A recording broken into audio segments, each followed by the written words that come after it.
En Jalisco, Luz Raquel Padilla, la madre de un niño con autismo, denunció las amenazas de su vecino antes de ser asesinada, presuntamente a los vecinos que la molestaban, los ruidos y los golpes que el menor ocasionaba como consecuencia de su autismo y ataques de epilepsia que también tenía. ¿Cómo entender qué es lo que pasa, cuáles son las necesidades que tiene una persona o en este caso un niño con autismo? Lo platicaba hace unos momentos con nuestra invitada. El autismo es una discapacidad que difícilmente se ve y eso implica muchas más complicaciones para la hora de que la gente tenga empatía y comprensión ante las necesidades que puede tener una persona con esta condición. Judith Villard, psicóloga y directora general de Domus Instituto de Autismo, nos acompaña esta mañana. Gracias por estar aquí. Gracias, mucho gusto. Bienvenida. ¿Qué es importante que sepamos? ¿Cómo vive, cómo entiende el mundo una persona con autismo y cómo reacciona ante él? Pues yo creo que lo más importante de mencionar en este momento es que hay un gran desconocimiento. Mucha falta de claridad de qué le pasa a un niño o a un joven con autismo. Y hay muchos mitos alrededor de esto, ¿no? Yo creo que cuando, como bien lo dijiste, es invisible en la mayoría de los casos.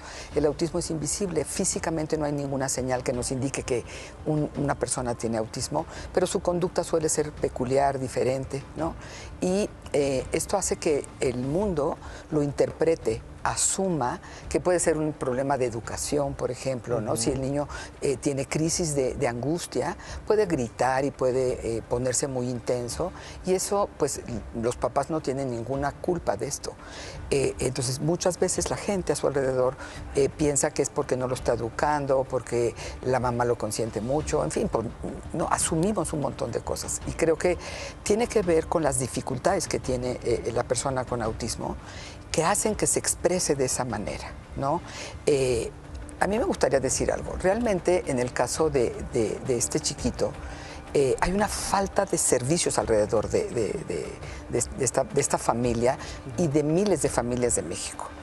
El autismo es como si apenas llegó al escenario, ¿no?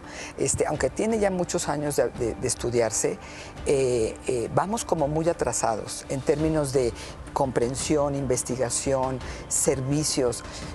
Hay una gran omisión social en relación a lo que hay que hacer por estas familias y por estos chicos, ¿no? Entonces, si los quieren llevar a la escuela, los maestros, y no lo hacen por discriminación, realmente muchas veces lo que nos dicen es que no si tiene autismo, no, qué horror, que es como hay muchos mitos de que o si son pasan a los dos extremos, o son super genios, ¿no?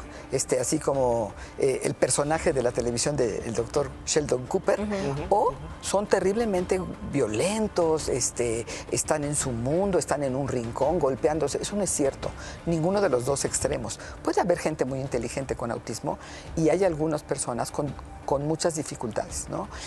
Lo que empieza a ver es como una comorbilidad.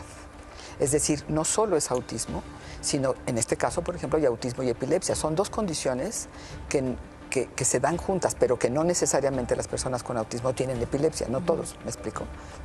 Tengo entendido, corrígeme si estoy equivocado, que hay un incremento en los casos de autismo. Sí. ¿Y por qué será eso? Porque pues el incremento es de más del 1000%. Wow. ¿No? Cuando nace la institución Domus, en el mundo las estadísticas eran 1 de cada 10,000 nacimientos. Hoy, en Estados Unidos, son 1 de cada 58 nacimientos. Es impresionante. Y en México la estadística oficial es 1 de cada 115. Entonces, ¿por qué? Porque es un trastorno del neurodesarrollo que tiene un origen epigenético. ¿Qué quiere decir esto? Que hay genes que están ahí y que el entorno ambiental hacen que se expresen estos genes. Hoy tenemos mucha contaminación, mucho químico alrededor de los niños, un sistema de vacunación también más fuerte, más intenso, que no es que lo provoque, pero vulnera el sistema inmunológico de los chiquitos. A ver, ¿qué es lo que tenemos que hacer ante una situación si estamos, por ejemplo, en algún lugar donde haya un niño, un adolescente o un adulto con una crisis? ¿Qué hacer y qué no hacer? Yo creo que lo primero es no juzgar. ¿no? Lo segundo es, si estamos muy cerca, desde que hace ruido y nos molesta, yo creo que hay que tener más empatía y simplemente si nos molesta, nosotros nos podemos mover. La persona no necesariamente se puede mover. Y si está en una crisis, yo creo que lo más natural es como a cualquier persona decir, ¿te puedo ayudar en algo? Pero no molestarnos, no alejarnos, y las miradas críticas, yo creo que es lo que más le duele a una familia, a una madre, es ver esa mirada que juzga que su hijo está, ¿no? Que es como si lo ven como si fuera un monstruo, no es un monstruo, es un niño que está en una crisis. Quizás entender. Hoy en día hay una fecha que muchos la recordamos, que es el 2 de abril, que justo se crea este momento del Día Internacional de la Concienciación del Autismo, precisamente por esto, por esta discriminación, por esta falta de conciencia pública y de conciencia social, de que pues, a lo mejor acercarnos. Es tan difícil el voltearnos como si no existieran, como el verlos de manera crítica. Es tratar de acercarnos de manera muy empática y simplemente decir, necesitas algo a la mamá o a la persona. Que esté cuidando. No pensar que está loco, no asumir nada de eso, simplemente es un niño o un joven o incluso un adulto que algo le está pasando y yo creo que pues simplemente ser empáticos y acercarnos y necesitas algo y no tocarlos, ¿cómo se llama? Apretarlos, contenerlos porque esto los puede alterar mucho más. Pues muchísimas gracias, algo de lo que tenemos que hablar, gracias por la visita. Al contrario, muchas gracias por esto, estoy para servirles. Aquí estamos para lo que tú necesites. Muchas gracias.